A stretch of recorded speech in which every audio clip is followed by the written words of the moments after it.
Good morning, everyone, and welcome to today's story time. I'm Christian, and I'm here at the John Mackintosh Hall Library, and I've got a fantastic story for you today. It's about something very important, something that is also very difficult, and something that we should all be doing. It'll make you feel better, and it'll make everyone around you feel better. When you do something wrong, sometimes it's very hard to say this very simple word, but it's a very important word: sorry. I know, sometimes we don't want to say sorry, but it's the best thing to do. This story is written by Norbert Lander and Tim Warnes. Bear and Rabbit were the best friends you can imagine. They lived in their Bear Rabbit house. Can you imagine? What a fantastic place to live, with a bear and a rabbit who are best friends. They cooked their Bear Rabbit meals in their Bear Rabbit kitchen. Rabbit was better at frying mushrooms. Bear was perfect at making honey cakes. At night, they slept in the Bear Rabbit bunk bed. Rabbit slept below, Bear slept above, because he was better at climbing. In summer, they lived in their treehouse. Imagine.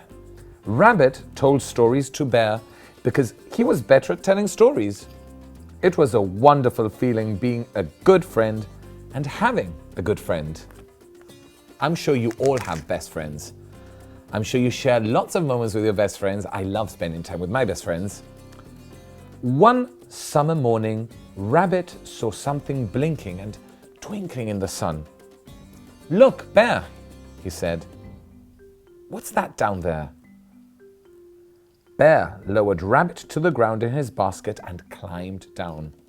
Then they ran to look for the strange thing. I wonder what it could be. Bear went right up close and looked into it. He had never seen a thing so shiny. "Goodness," he said, "it's a picture of me. Look, Rabbit, what fluffy bear ears I have." So Rabbit looked into the shiny thing. "You're kidding," he said. "It's a picture of me. My pretty long ears. Don't you see them?" "You're completely wrong," said Bear, grabbing the shiny thing.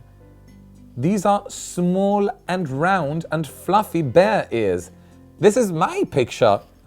Rabbit grabbed, and Bear pulled, and Rabbit pushed, and Bear tugged, and the two of them tore the shiny thing in two.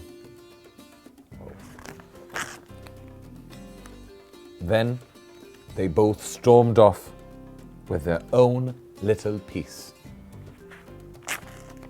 Oh, how mad Rabbit was! He strode back to the Bear Rabbit house and slammed the door. Then he stuck the shiny thing to the wall so he could look at his picture and proudly say, "Wonderful, pretty long ears." Then he went to bed.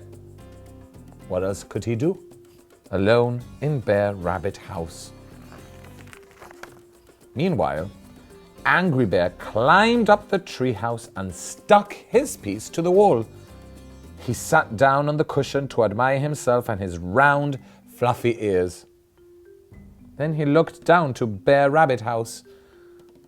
"I could really do without such a friend," he grumbled. They were very angry at each other, and they were best friends.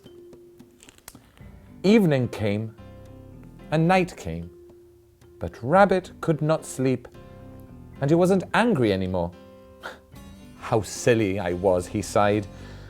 "How good it would be to have Bear here with me so I could tell him a wonderful good night story." Up in the treehouse, Bear stared at the moon.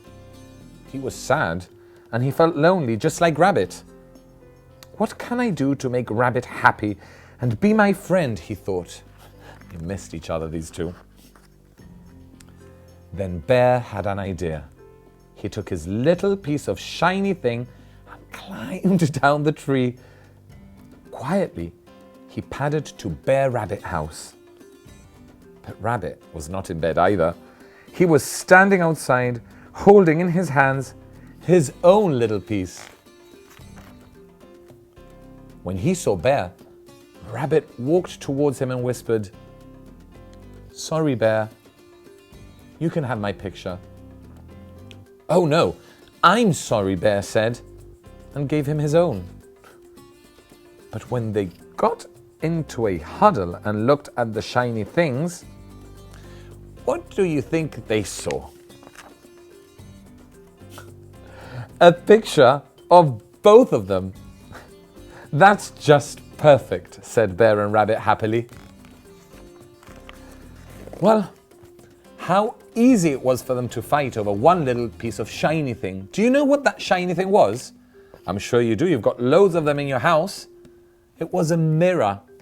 Yeah? Something as simple as a mirror. They didn't know that it wasn't a picture. It was a reflection of themselves. How easy their friendship could have been broken. But then when you take some time out, whenever you're angry, and you breathe in and you breathe out and you think about things, you start feeling a little bit sorry.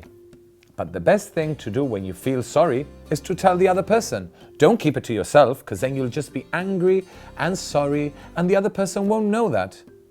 Whenever you're angry, whenever you fight, whenever you're with your mom and dad or your brothers and sisters or your friends or your grandparents, and you do something and then you regret it, then you feel sorry for it, go to them and say, "I'm sorry, I was wrong, let's be friends," and then everything will be better. Okay, so that's story time for today. I've had a great time. Have you? I hope you have, because tomorrow there'll be some more story time, and I'm really looking forward to the next time that I'm here with all of you. But until tomorrow, see you soon.